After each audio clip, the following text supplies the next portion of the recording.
Let me tell you about a kingdom so powerful, so organized, and so skilled that when Europeans first saw its art, they refused to believe Africans made it. They said it was impossible.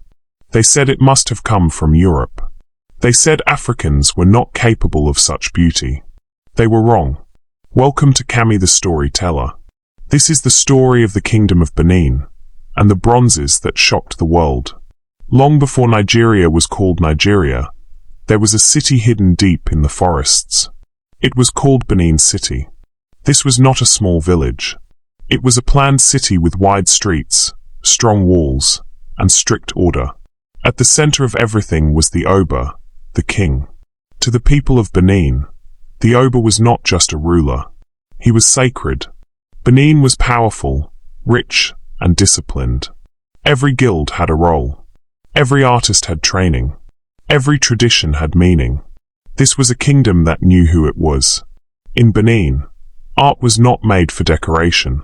Art was memory. The bronzes were created to honor kings, queens, warriors, and important moments. They told stories without words. They preserved history in metal.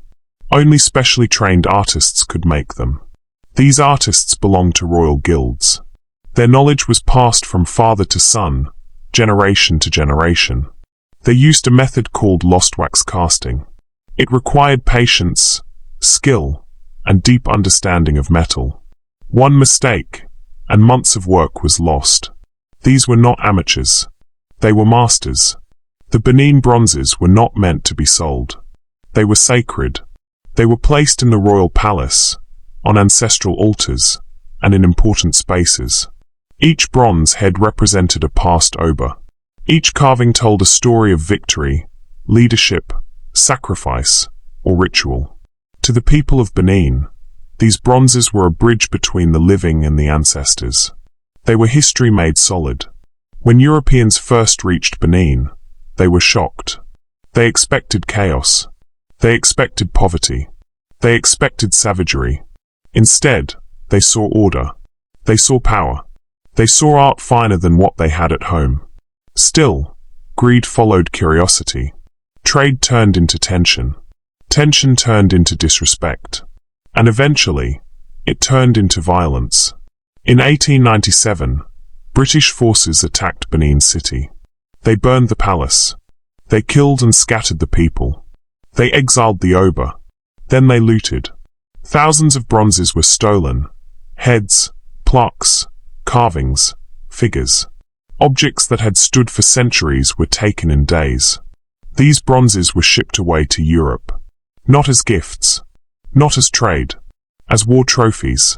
In Europe, something strange happened. The same people who said Africans had no history suddenly found themselves staring at proof. The bronzes were too advanced to deny. The details were too perfect.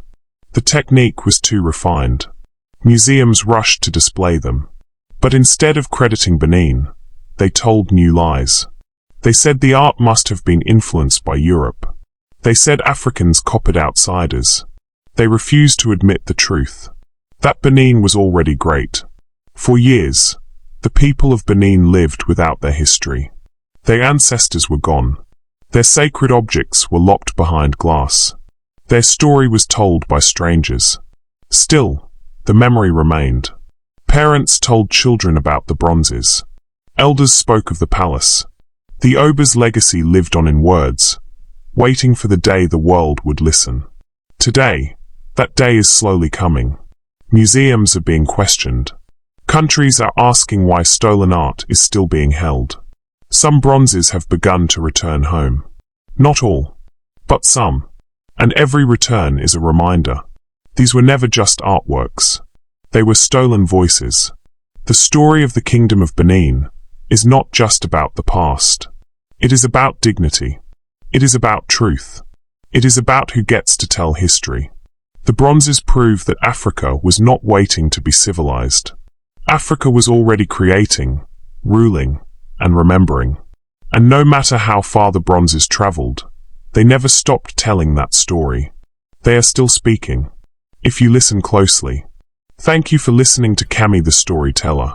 If you enjoyed the story of the Kingdom of Benin and the bronze masterpieces, don't forget to like and subscribe for more interesting stories.